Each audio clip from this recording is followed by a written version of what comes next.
Hello, sports fans. This is Mark W. and Rob Bob, my son, who is my partner in crime in these videos, is not here tonight. Today is actually January 9th, 2020. And the reason why Rob Bob is not in this video is because, for one thing, he's in bed. It's a school night. And also, this game that I'm about to unbox may have semi-adultish content, or maybe I should say PG-13. I'm not totally sure, but I'm actually kind of excited for this. This is a game I backed on Kickstarter, a board game or a card game, and that the game is called Glamazons and the Curse of the Chainmail Bikini. I think I have that name completely accurate. This is a game that was designed by Matt Loader, who's a dude I know from Fortress Ameritrash, which is a gaming website. It's recently been renamed to There Will Be Games. So I don't really know him that well, but he is a dude who is he's kind of strong in his opinions. I'll just say that. I don't want to get into his opinions too much. But he's a feminist, which is cool, because I am too.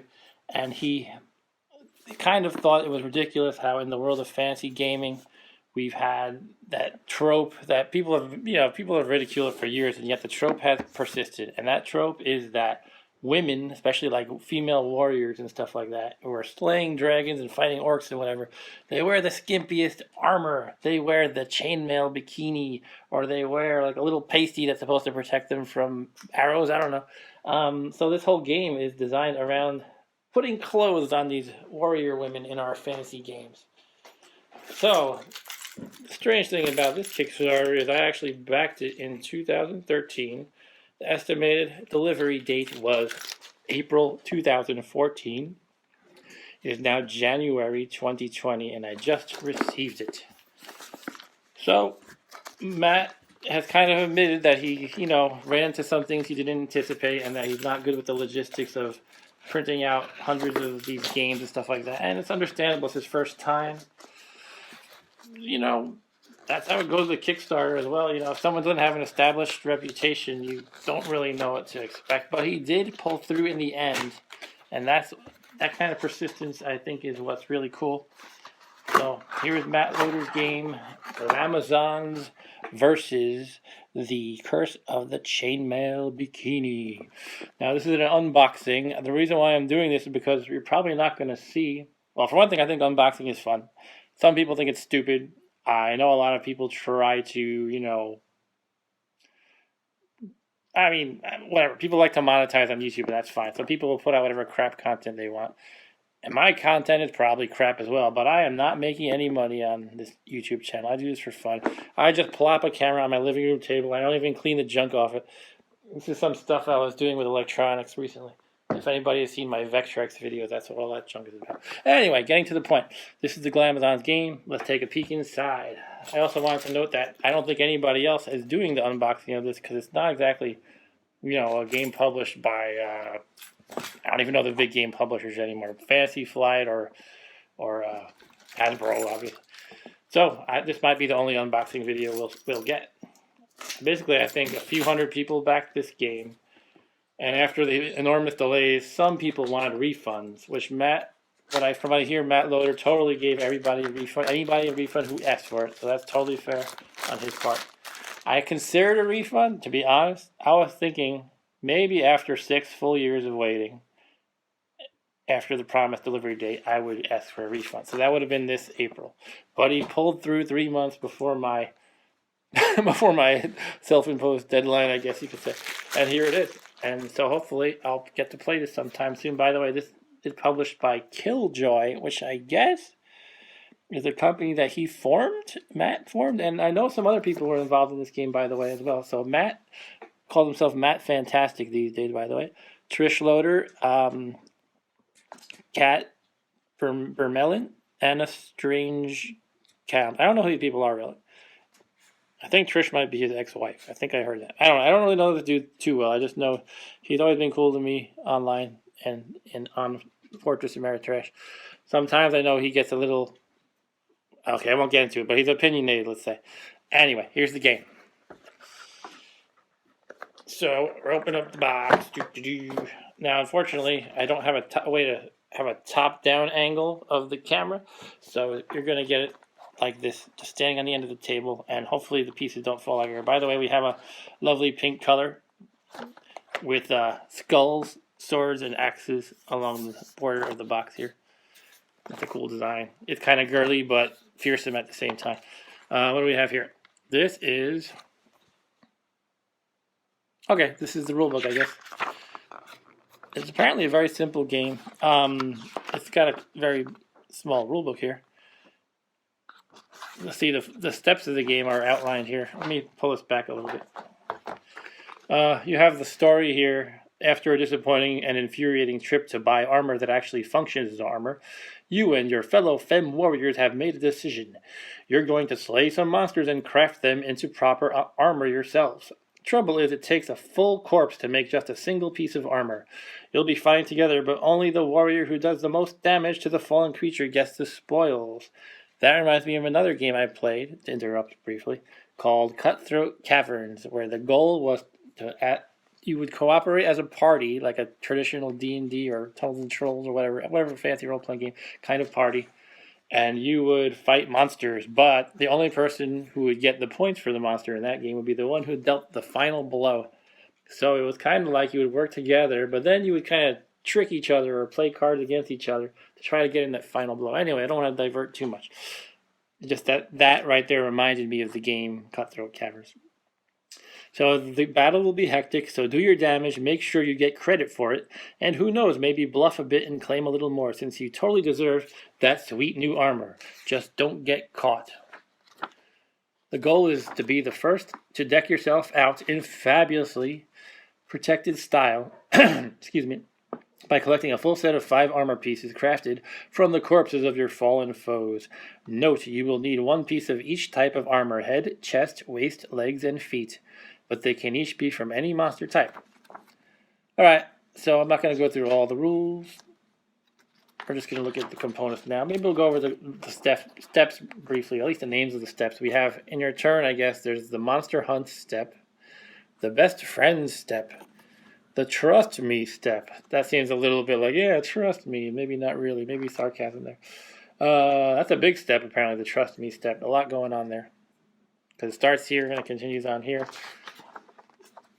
Then we have, oh, yeah, it continues here too. So there's a little bit of a flow chart here. Nothing complicated like you would see in Magic Realm, another of my favorite games. Or even Talisman has a more complicated flow chart than that. It basically seems like a very simple game. The fourth step is powder your nose. And they have some additional rules here. Blah, blah, blah. This looks like a cockatrice. The fantastic chicken lizardish thingy that turns you to stone. And here's some credits. Endless thanks to everyone who believed in this project and stuck with us. So, I stuck with them, but as I said, my faith was wavering a bit. But fortunately, it didn't totally diminish to 0, and now I have this game that looks pretty cool. Let's look more at the components, however. I believe there are, yeah.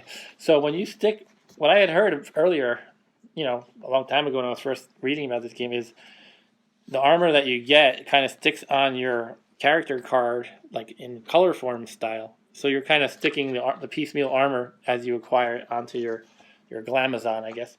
So we have several sheets of these pieces of armor. Different styles, it looks like. Each sheet looks like a different style, but it covers all areas. You got your torso and your legs, etc., your helmet. This one looks like some kind of pinkish, purplish kitty style. This is some kind of rainbow, I don't know, almost like a bug-like, insect-like mantis style, I would guess. Something like this. This one is dragon scale. What else we got? This one is furry, kind of like furs, hides kind of thing. Oh, each one has a weapon too, by the way. We got a spear in this one. Some of the other ones we had, an axe. This one doesn't look like it has a weapon. I wonder why some don't. This one, unless this bunny is a weapon, I don't think this one has one either. Yeah, that's a bunny, I guess. What else we got? There's actually quite a number of these sheets. I'm impressed. We've got this one, which is upside down. I don't know. This one's kind of bright and fiery looking. Maybe this is like a lionish kind of style. Sorry if I've been too far from the camera. Here we have, well, we had a dragon looking one. This one looks similar, kind of. Maybe more lizardish than dragon, if there is such a distinction. I can put them side by side. Alright, whatever. Let's go to the last one. This one just looks like, I guess leather. And here are some of the characters. See, they're like a chicken in a bikini that you're going to put clothes on, basically. So this one is named Zoe. Here we have Araka. And it looks like it's the same kind of base illustration, but colored differently. And I guess that makes sense. And for a moment, I thought that's kind of a little bit cheap. Like they should have done a different piece of artwork for each. But it kind of makes sense because the armor color forms have to stick on them, and if they're not posing the right way and if they're not the same shape and everything, it would look stupid. So anyway, here's Araka. And by the way, I think these characters are all the same except in appearance because there's no distinct attributes or stats or anything like that. We have these steps of the turn in the corner, but that's the same at all of them. So it's just like a reminder, I guess. Here we have Isabella. Next is, how do you pronounce this? Paula or Paula? Paola. This one, speaking of difficult to pronounce, Okay, maybe this is like Celtic in nature. In which case I'll mispronounce it terribly. I'm just going to pronounce it phonetically as I see it because I don't want to embarrass myself. Siabhanen.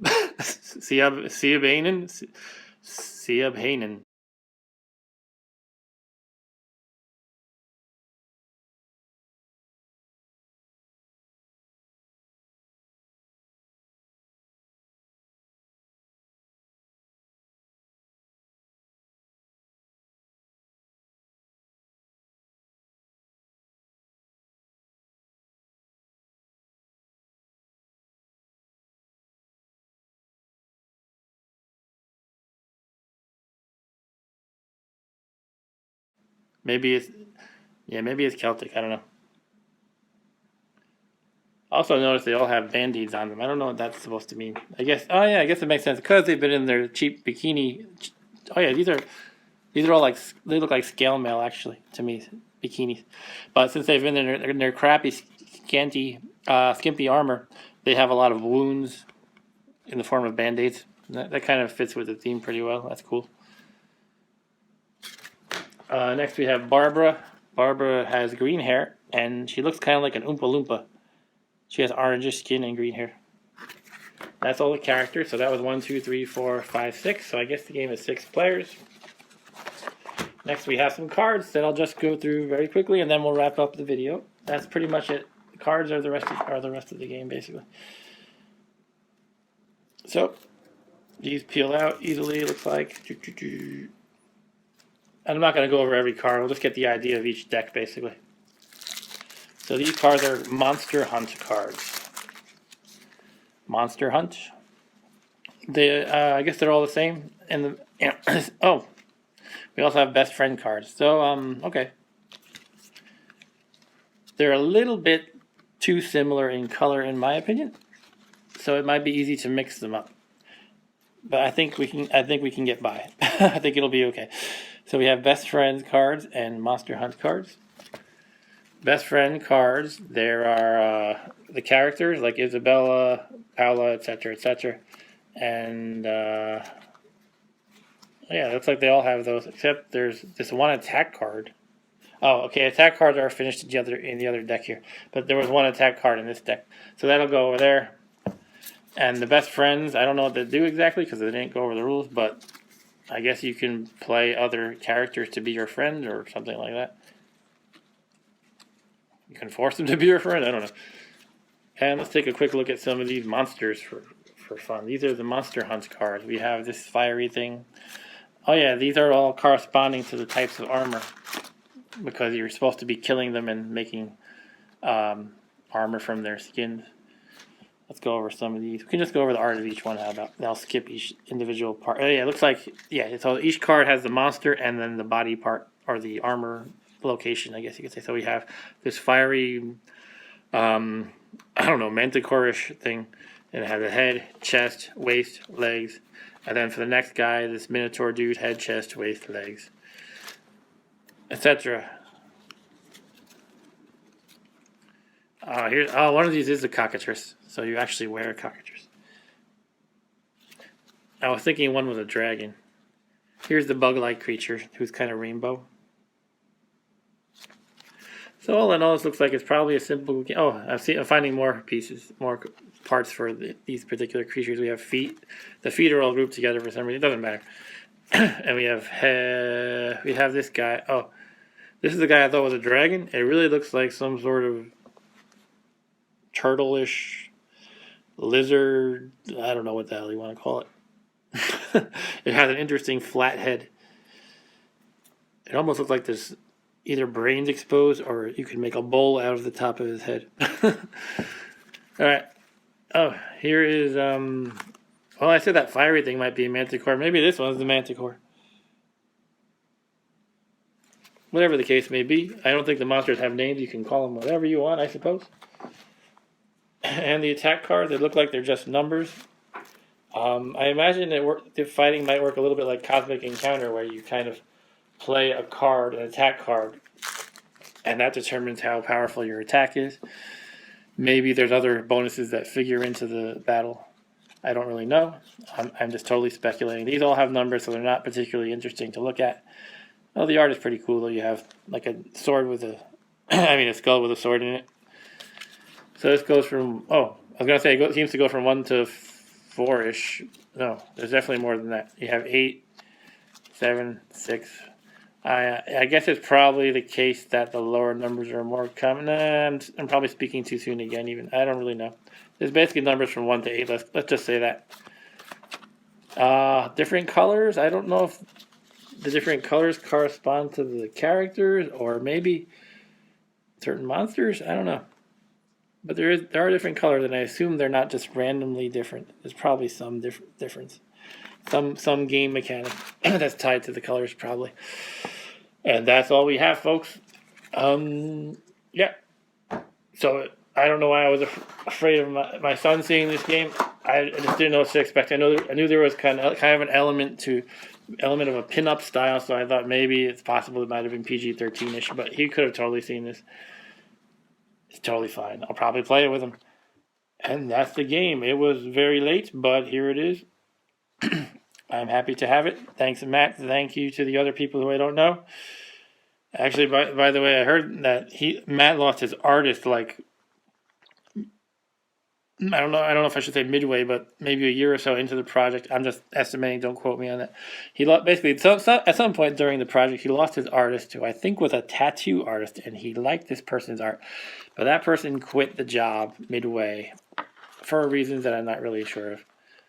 And so Matt had to find a new artist, and maybe he had to scrap the old artwork even, because you kind of want consistent style. You don't want to have one style of art from one artist and then another from another. Maybe you do. I don't know. So yeah, that's basically all I have to say on this. Apparently, there's a website for Killjoy, which is this. Actually, okay. So there's actually two companies involved here. There's Prettiest Princess Games LLC and Killjoy. I don't know what the distinction is. I know Matt was calling himself Prettiest Princess Games for a while. Maybe Killjoy is some of these other people who helped him out, helped us finally get this game out the door. Again, I'm speculating.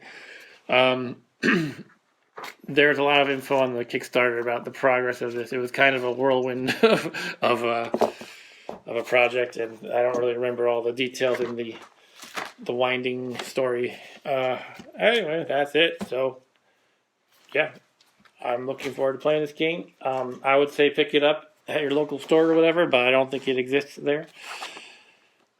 Anyway, that was the unboxing of Glamazons versus The Curse of the Chainmail Bikini. This is Mark W. See you later. Bye.